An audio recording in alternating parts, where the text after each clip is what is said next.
네, PK 정치 토크 오늘은 부산 남구 의리 지역구시죠. 더불어민주당 박재호 의원 모시고 말씀 나눠보겠습니다. 어서 오십시오. 반갑습니다. 반갑습니다. 네. 패스트트랙 전국 여진이 곧 좀처럼 가라앉지 않고 있습니다. 네. 어떻습니까? 국회 상황 지금 뭐 풀릴 힘이 전혀 없다고 보십니까? 풀리겠죠. 왜냐하면 풀리겠죠. 예, 풀리겠죠. 네. 어쨌든 지금 이제 25일까지 한국당에서 네. 이제 장외투쟁 장외투쟁 끝낸다 했으니까 네네네. 그 다음에 이제 협상을 좀 하겠죠. 그런 과정을 거치면 네. 풀려야 되죠. 그리고 국회가 만약에 이대로 꽁꽁 막혀 있으면 네. 최고 어려운 사람들은 서민들입니다. 힘없는 서민들입니다. 그렇죠. 네. 네.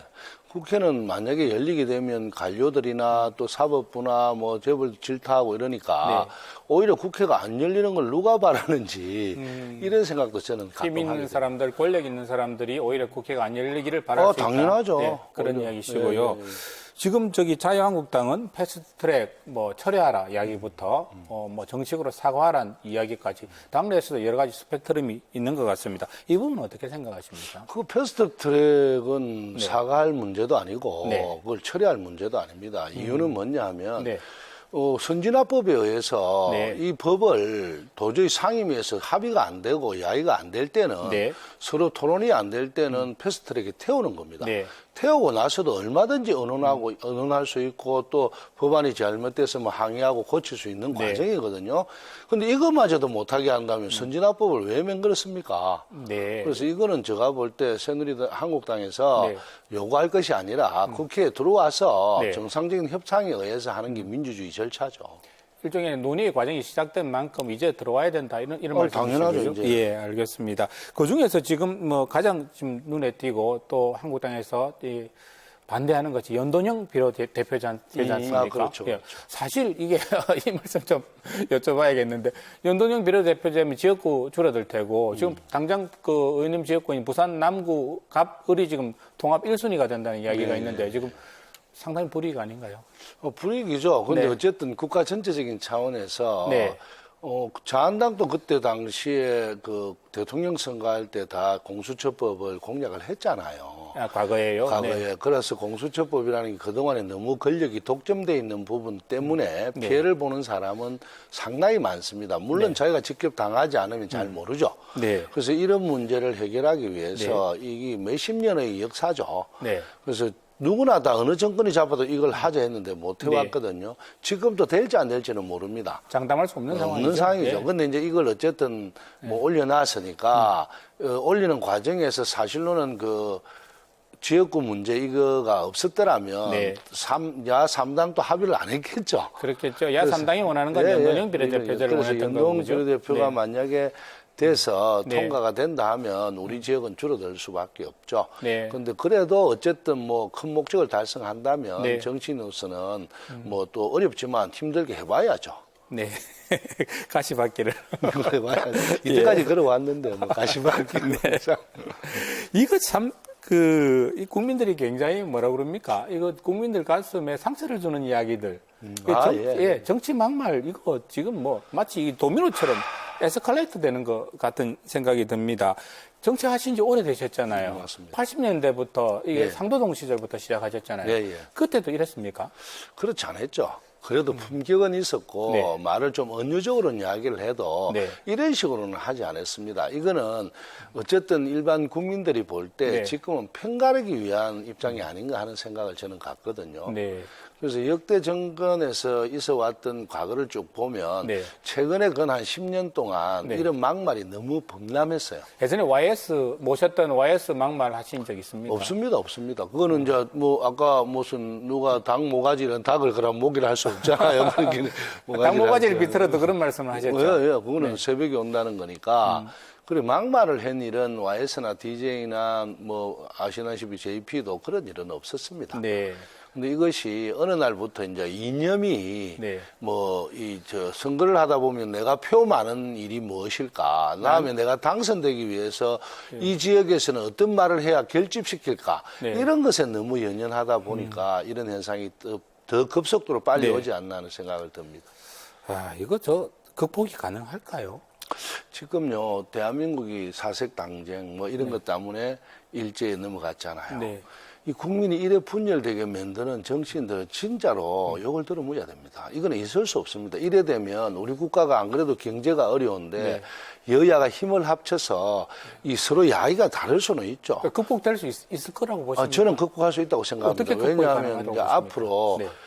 우리 이 휴대폰 세대, 네. 요새 이야기하는 포노사피엔스 세대가 이 문명을 바꿔주리라고 저는 생각합니다. 왜냐하면 정치인은 표로 심판을 받아야 되거든요. 네. 그래서 이런 막말을 한 사람들에게 대해서는 자기들끼리 연락을 해서 어쨌든 네. 투표로 심판해서 떨어지기 시작하면 네. 이런 막말을 할 수가 없죠. 유권자들에게 기대를 하시는 거고 그렇죠. 유권자들의 민도가 높아지는 부분일 테고. 네. 그런 지금도 민도는 높습니다. 네. 대신에 이제 결집되는 힘이 좀 부족하죠. 네.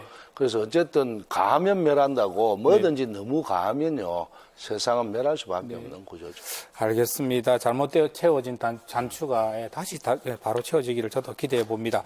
자, 우리 지역의 좀 기쁜 소식 이야기로 좀 넘어가 보겠습니다. 알겠습니다. 2030 엑스포를 부산 유치를 예. 국가 사업으로 추진하는 걸로 정리가 맞습니다. 됐더라고요. 예. 네. 오돈 시장 환영 메시지 한번 들어보고 말씀 나누겠습니다. 그럽시다.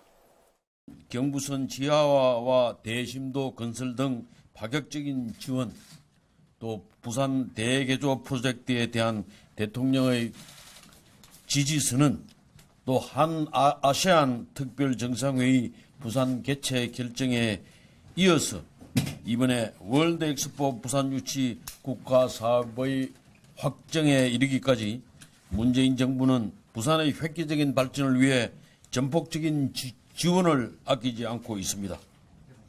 시민 여러분 모두의 마음을 담아 문재인 대통령께 감사를 전합니다. 문재인 정부와 부산시의 협력은 앞으로도 더욱 확대되고 강화될 것입니다.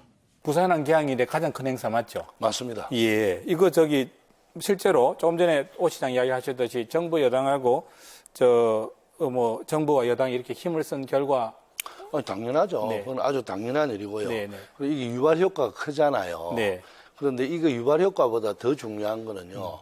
이제 부산을 새롭게 정비할 수 있다는 겁니다. 어떤 측면에서요? 이게 이제 국가 사업이기 때문에 네. 투입되는 예산이나 여러 가지를 봐서 여태까지 부산에 동맥 경화가 걸려 있는 도로나 또 네. 주변 정비라든지 또 이제 우리 지역도 우암동, 네. 간만동 이런데 또 팔부두부터 네. 보급창까지 다 이제 정비가 될 수 있는 유일한 기회거든요. 국가 차원에서 부산의 인프라를 새로 업그레이드할 수 있는 국가의 비용을 들여서 업그레이드할 수 있는 그런 기회가 될 수 있다는 말씀이죠. 그 당연히 그렇고요. 예. 그리고 또 새로운 이제 부산이 세계적인 도시로 거듭날 수 있는 네. 기회이자 희망입니다. 참 이거 반드시 돼야 될 텐데요. 그래서 이게 사실은 이제 부산이 힘을 네. 부산 시민들이 뜻을 모아야 된다. 우리나라가 부산이 뜻을 모아갖고 안 된 일이 없거든요. 여야 관계없이 모두들 원하면 이루어진다라고 저는 생각합니다. 또 뭉칠 때는 또 잘 뭉치지 않습니까? 당연하죠. 예, 이게 생각해 보면 2030 엑스포는 전임 서병수 시장 때부터 예. 시작된 부분은 맞지 않습니까? 이번에 지금 이제 국가 사업으로 되고 나서 서 시장께서 본인 SNS에 올린 글이 있는데 한번 보시고 말씀 계속 이어가겠습니다. 올린 글의 핵심은 그런 것 같아요. 이제 북한에서 엑스포 개최하겠다는 생각은 버려라. 엑스포 개최하려면 100만 평 이상의 땅이 필요한데 5천만 명 이상의 인파가 몰려드는 엑스포를 도심 한복판에서는 도심 전체가 마비가 된다. 자, 이런 이야기 하셨는데 이 부분 어떻게 생각하십니까? 서병수 의장님 고생하신 거는 맞습니다. 처음에 시발도 그런 고생하셨지만 네. 생각이 이제 이런 이야기를 하게 되면 반박놀이가 많죠. 왜냐하면 2015년 얼마 전에 했던 밀라노 같은 경우에는 전체 평수가 35만 평이 안 됩니다. 거기에 147개국이 전시관이 했습니다. 근데 부산 이제 우리 북항에 하면 충분하게 한 6, 70만 평도 나오지만 또 철도 부지나 유후 부두를 활용하면 100만 평 이상 될 수 있고요. 또 이제 이것이 효과가 뭐냐면 팽팽한 그냥 빈 땅에 해본들 아무 효과가 없어요. 북한이 살아야지 사실은 부산이 새롭게 섭니다. 부산의 중심이기 때문에 그렇다는 당연하죠. 말씀인가요? 네. 그리고 그 도심을 살릴 방법이 이번 기회가 마지막 기회이기도 하고 또 부산을 새롭게 알리는 계기이기도 합니다. 네. 5천만 명의 관광객들이 와서 네. 어떤 교통편으로 부산을 이용하겠습니까? 부산이라는 곳에 네. 도심에 하면 관광객 유치 효과고 또 모든 시너지 네. 효과가 함께 나고 또 세계적인 그 관광객들이나 이런 이제 참가자들이 와서 네. 부산을 새롭게 볼 거 아닙니까? 그럼 부산이 한 단계 업그레이드 되는데 네. 이런 말씀을 하시는 거 보면 네. 서병수 시장님께서 고생은 하셨지만 지금은 이런 말보다 어쨌든 부산시 행정이 하고 있는데 도움이 되는 이야기를 예. 해서 여야가 함께 가는 모습이 가장 더 중요하지 않겠나 싶습니다. 알겠습니다. 말 온 김에 하나 또 더 여쭤보면 네. 더 여쭤봐야 됩니다. 서 시장께서 두 번째 제기한 문제인데요. 네, 이 부분도 한번 보실까요? 네, 신공항 문제를 짚으셨어요. 네, 지금 김해 신공항 확장 계획이 2026년인데 김해 신공항을 포기하고서는 2030년 엑스포 열릴 때까지 새로운 신공항을 만들 수가 없다. 기간적으로 불가능하다. 그러니까 김해 신공항 고수해야 된다. 아마 이런 논지의 말씀이신 것 같아요. 예. 이 부분은 어떻게 생각하십니까? 그때 당시에 서병수 시장이 네. 이게 안 되면 내 시장직 그만두겠다 했다는 이야기 아시죠? 기억하고 근데 있습니다. 사실로 김해공항은요, 신공항이 아니라 확장입니다. 네. 그래서 안전도 소음도 다음에 확장할 수도 없는 이런 네. 공항을 짓겠다는 결정을 내렸는데도 네. 그때 당시에 자한당의 국회의원들뿐만 아니라 모두가 박근혜 대통령 한마디에 공천을 못 받을 수 있으니까 아무도 말을 못했죠. 네. 근데 이런 문제를 지금 언제든지 우리가 새롭게 동남권 관문공항을 이제 선정을 하게 되면 네. 2028~9년까지는 충분히 가능합니다. 왜냐하면 준비는 다 돼 있습니다. 2030년 전까지 엑스포가 열리기 충분히 전까지 가능하죠. 충분히 신공항 건설이 가능하다. 네, 그렇습니다. 네, 그런 말씀이시고요. 23일이 노무현 전 대통령 서거 10주기입니다. 예, 그 10주기 앞두고 노무현 재단 이사장 이야기 한번 들어보고 또 이어가겠습니다. 나는 다른 말들은 용서가 돼요. 근데 이 아방궁 이거는 지금도 용서가 안 되고 그 사람들이 지금 여기 뭐 묘역에 뭐 참배까지 하러 오면서 그거에 대해서 사과 한마디 하는 사람이 없어요, 지금까지. 그거는 이미 퇴임한 대통령 가지고 이 집을 아방궁이라고 그렇게 비난하면서 온 보수 언론에 도배를 하고 아방궁 발언의 당사자시죠? 예. 홍준표 전 자유한국당 대표가 또 글을 올렸습니다. 예. 10년 전 내가 한 아방궁 발언 두고 아직도 시비를 걸고 있는 거 보면 참 뒤끝 있는 사람이라는 느낌 지울 수가 없다라고 또 유시민 대표한테 이야기를 꺼냈습니다. 예. 박재우 의원님께서도 노무현 전 대통령과는 뭐 충분히 각별한 사이인 걸로 저희들도 알고 있고요. 이 설전은 어떻게 지켜보셨습니까? 저는 이제 저한테 정치적 서성은요. 네. 서석재 전 의원님하고 노무현 대통령 두 분이 계십니다. 아, 네. 근데 노무현 대통령은 제가 가장 존경하고 왜 정치를 제가 해야 되는지를 가르쳐 주신 네. 스승이죠. 지금도 이제 노무현 대통령 처음 만났을 때 생각하면 네. 가슴이 물컥할 정도로 참 그런 마음인데요. 지금 노무현 대통령에 대한 시시 비밀은 이미 다 알고 있고요. 네. 이제 판단이 끝난 겁니다. 네.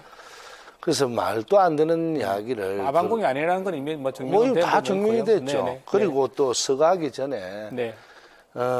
진짜 말도 많았던 무자비한 언론 보도, 네. 뭐 또 그런 아까 유언비어 뭐 이런 여러 가지 이야기가 네. 오히려 국민들한테 죄송한 마음을 줬잖아요. 네. 그래서 국민들이 이제 이 노무현 대통령에 대한 빚이 있다라고 생각을 많이 했거든요. 네. 이제는 이런 시시비비는 이제 끝내야 되고요. 그리고 또 그런 이렇게 이야기를 하신 분들은 사과를 해야죠. 참 정치라는 게 아무리 막말을 하고 하더라도 네. 자기 표를 위해서 그런 식으로 하면 그건 정치가 아닙니다. 네. 정치는요, 솔직하고 진실돼야 됩니다. 그래서 이런 문제가 잘못됐으면 네. 뭐 아까 홍준표 대표도 내가 그때 잘 몰라서 그랬다. 내가 네. 미안하다. 국민들에게 사과한다.